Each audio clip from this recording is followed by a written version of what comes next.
How you doing, guys? Today I wanted to talk about Bloodborne.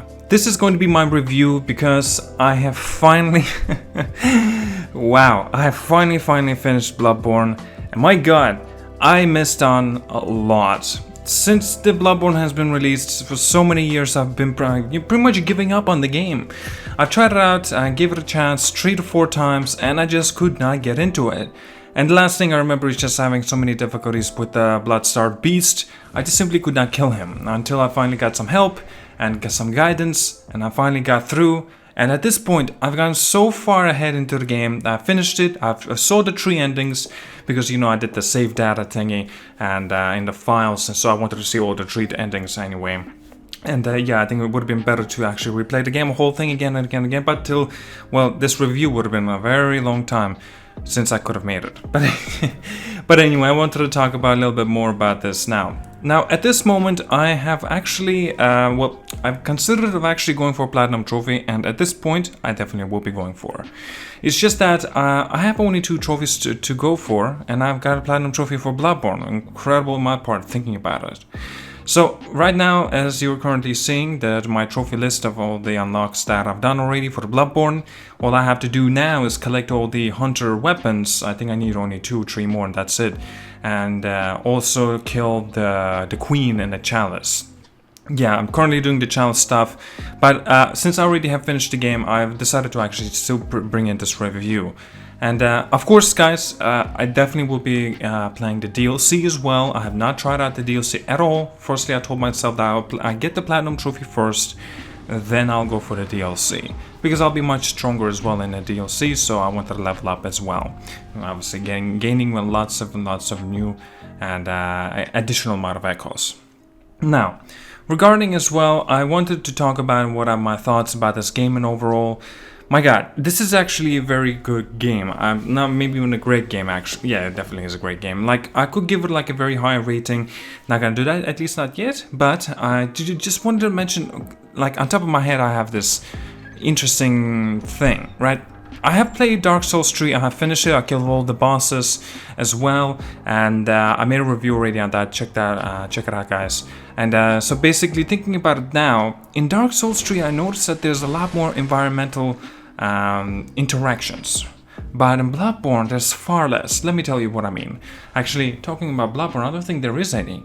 Now, there might be some uniqueness, but anyway, basically in Dark Souls, like say invisible walls, right? You can hit the invisible walls, they can introduce you to a new area, completely new area, new loot to find and explore, and secret stuff like that. Bloodborne doesn't really have that. Actually, they don't have that at all. The only parts that I found out is just by breaking some windows and pretty much just that. I mean, that's how I found the last boss anyway secret boss anyway to kill, and so yeah, that was actually quite fun. Yeah, wow. Anyway, basically, while exploring this game, I can definitely tell you this much. The environmental interactions is not as unique, or I should say as big as Dark Souls 3. But my god, the uniqueness of the atmosphere is fantastic. It is so greedy, everything is diseased to hell, infection is spreading, people are dying, and you can feel it in the air. You don't even need to look at the people. And it makes sense, like all the stuff that you can see, the art style, the uniqueness is there, it's awesome. And I mean, well, awesome on par of to say that it does its job to represent what it does try to represent. But it's not exactly a good thing, for the people in that game, for example. Just wanted to mention that. Now, obviously we know that Dark Souls, Bloodborne, they're not all about, storytelling, right? There's not that many cinematics, and it makes sense, only more or less of an introduction, gaining or gathering up for a big boss or whatever. Maybe some kind of little bit of interactions or what else, and I don't know, there's just none of that, not much of that anyway, in Bloodborne. Actually, it was the same thing in Dark Souls 3. Now, that's not a big deal personally for me. I'm all about the combat, I'm all about, leveling up and stuff. It feels good to play, and it's just, that's all about Bloodborne, and that's all about for me. I really would like to see a good story in this though, please. Can this happen from software? That'd be nice. But anyway, I'm not gonna argue. I'm not gonna say it's absolutely needed, because all the other stuff that they do is already fantastic. So I'm okay with this. Still, Now, currently, as we were actually, yes, I wanted to mention this. I have played also by myself. I've played also with a couple of my friends. I did not even know you could do that. Wow. But now, since I've been playing and killing some of the bosses, just simply, you know, being a part of the Bloodborne journey. So as of this moment, my Holy Blade is actually plus 10 and level, maxed out as well. So yeah, my favorite weapon is the Holy Blade. I think it's also considered to be one of the best, probably, weapons in vanilla Bloodborne. That's without the DLC, of course, I'm talking about. But also, I've heard that in the DLC there are some very, very unique weapons as well. Like one of those looks like a gear kind of a weaponry, like a chainsaw or something. It's very weird. It looks awesome though. So I definitely want to use that and use it a little bit more. You know what? Thinking about it now, I definitely want to say that Bloodborne has a lot more creepiness and mysteriousness compared to Dark Souls 3. What I mean by that? Basically, creepiness, well, obviously the you know, the definition is in the title. Basically, the creepiness of this, say, like bloody mess of the monsters and some kind of curse, diseases, werewolves, mutants, some sort of some kind of monsters. Dark Souls is more of a night that's all kind of gone wrong in that era. And yes, there's a lot of those creepiness as well in Dark Souls 3, but I think Bloodborne does it far more, and I kind of like that even more. Maybe it's not a really bad thing, I think it might be even a good thing in some aspects, so that's actually pretty to a personal preference. Shields. Since Bloodborne does not have any shields except that wooden shield, but it's garbage, everyone even says I tried it, it's garbage. Basically, you know, it kind of invites you to make sure that you are more aggressive with your fights and make sure you are more collective and also patient. It's just that because Bloodborne is far faster than Dark Souls 3, and I think so as well, yes. But also, since that you have a weapon instead of the shield, you need to be a part of that parrying system. You know, we already know what the hell that is. Basically, you know, as soon as the enemy is about to hit, you shoot him in the face or whatever, it staggers him so you can do a critical hit on the guy or whoever, right? So basically, I have never done that, and I'm not going to bother with that. Why? I'm just not confident with the parrying system. I don't believe it works half the time. Maybe I'm not used to it, that's the problem with me anyway, but I'm not down for that. Parrying system, I don't think it works. And since Sekiro is also all about that parrying system and everything, oh god, I don't think I'm gonna be even bothered of getting that game. But still, now regarding this, I've completely played through the whole game without even parrying once. Maybe once just to test it out, and if it works, it works. If it doesn't, it doesn't, whatever.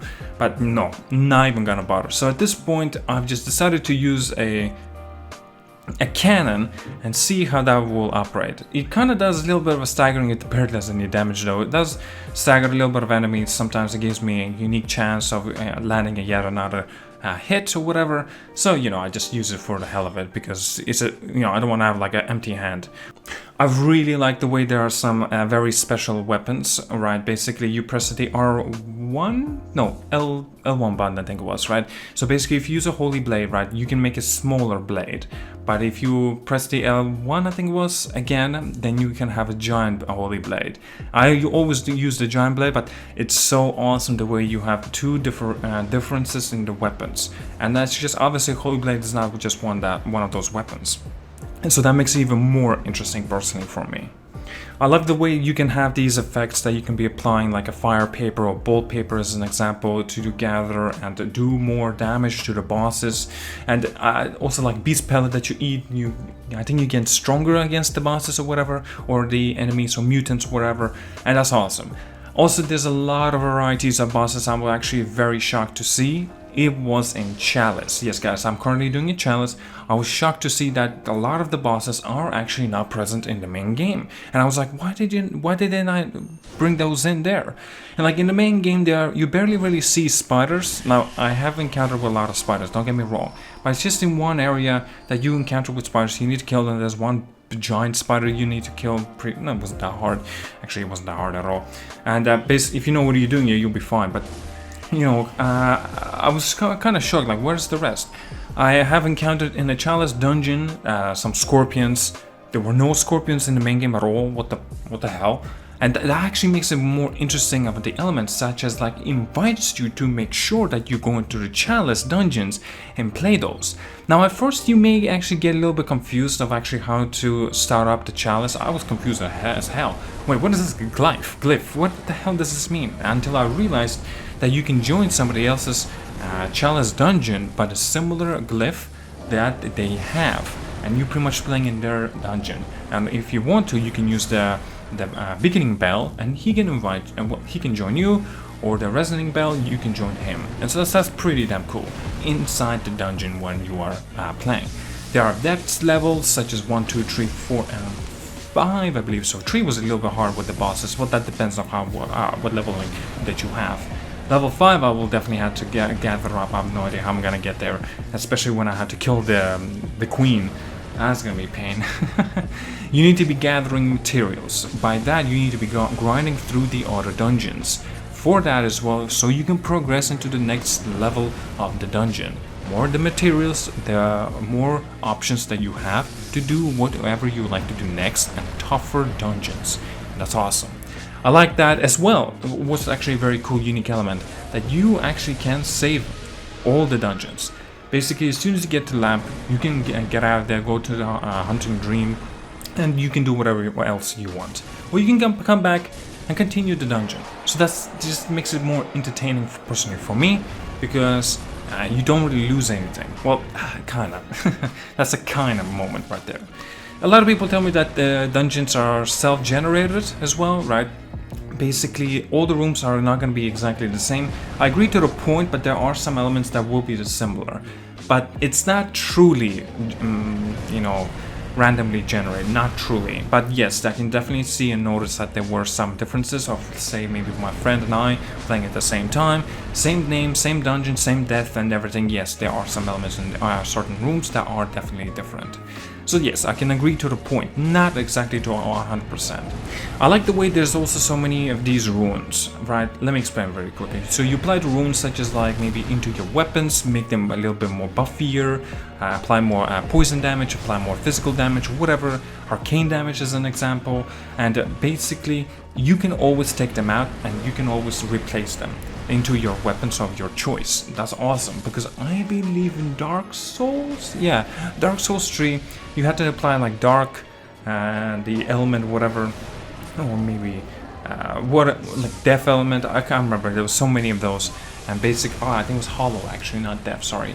But yes, you apply them and you can never remove them, unless of course if you have some kind of other material to remove it, but that's of course using up the resources, and you don't really want to do that. I was actually a little bit disappointed to see that there were not that many NPCs gathered in the Bloodborne, and there were far more NPCs in Dark Souls 3. But you know, I don't know if that's actually a bad thing again, but basically it's really is a personal preference. I like to go to every NPC and talk to them. Maybe they have something new to give you, like a gift or whatever. Maybe they have a quest for you, ready it up and to go. Like in Dark Souls, there are such, you know, there are things like that. In Bloodborne, not so much. I've also heard that well, I'm going back and forth in this, but stick with me. I've also heard that Bloodborne is a part of the journey and also a similar story, sort of, with the Dark Souls. Now, I've heard, to be personally honest, I think it was Dark Souls 3, the DLC though, that's pretty much a part of the Bloodborne. But that's pretty cool. Man, also, since we already know that From Software are developing Elden Ring, now we know that's going to be an open world game, I definitely want to see what kind of route will they go for. Would it be more Bloodborne or Dark Souls? Even though they have finished up with the development of Dark Souls 3, the final DLC, they started going and creating Elden Ring. So I presume this is going to be more of a Dark Souls than Bloodborne, and personally I do not mind that. I kind of want Dark Souls experience more than Bloodborne. Personally for me, I think I like maybe Dark Souls 3 a little bit more than Bloodborne, I think. You know, let's say if Dark Souls is an 8 out of 10, I will give like Bloodborne maybe 7 out of 10. But you know, it's not really fair to do that with that kind of scope of scoring, because I'm not gonna do the scoring, obviously. This is not gonna be fair. These games are both fantastic in their own elements, and they are both very, very goddamn similar in some aspects. There are some introductions to the new things, and there are some replacements and some things that completely have been taken away. I can tell you this much. In Dark Souls 3, when you try to progress through and to different areas, such an example, when you need to meditate in an area that you need to stay for a few seconds, it goes into cutscenes and you appear in a different region completely, right? And to face one of the dragons or whatever. So in Bloodborne, there's no such thing like that. The only thing that you get close to that aspect is by basically of that brain looking thing monster. You need to stand like weirdly and then for a few seconds, even a minute or so, and he changes the position and he grants you a moon rune, I believe it was called, and so it basically gives you an access to gain more echoes. Also, what the fuck? Why didn't you just, you know, put in like souls and stuff instead of echoes? Why echoes? Why echoes? But anyway, I know this is Bloodborne. We're not talking about Dark Souls. Dark Souls, it would have made more sense to have souls, not echoes, or vice versa. Would I consider this game to be better than Dark Souls 3? No, I don't think so. I think Dark Souls 3 still is a better game than Bloodborne, personally for me. If I would have had a choice of playing both of these games, I mean, they're so similar in so many ways. Actually, it's funny because pressing a triangle to heal yourself instead of a square, it's irritating. At first for Bloodborne when you play Dark Souls 3, it's kind of weird, but still pretty cool. Pretty cool. Now, would I play more? What would I say? I think the replayability value is greater in Bloodborne than Dark Souls 3. Why? I think it's because of the Chalice. The Chalice gives you a lot of the replayability value, but there's not a problem. It's just that when you kill the final boss and you get the trophy, that's it, you're done. You need to get that hook into the game. Personally, for me, I don't think Bloodborne is that hook. Dark Souls gave it a better hook, personally. I don't know. I think Dark Souls 3 might be closer to me, to my heart, because this was my first proper From Software game that I finished all by myself, and I think that's why I give it a little bit higher scoring than Bloodborne.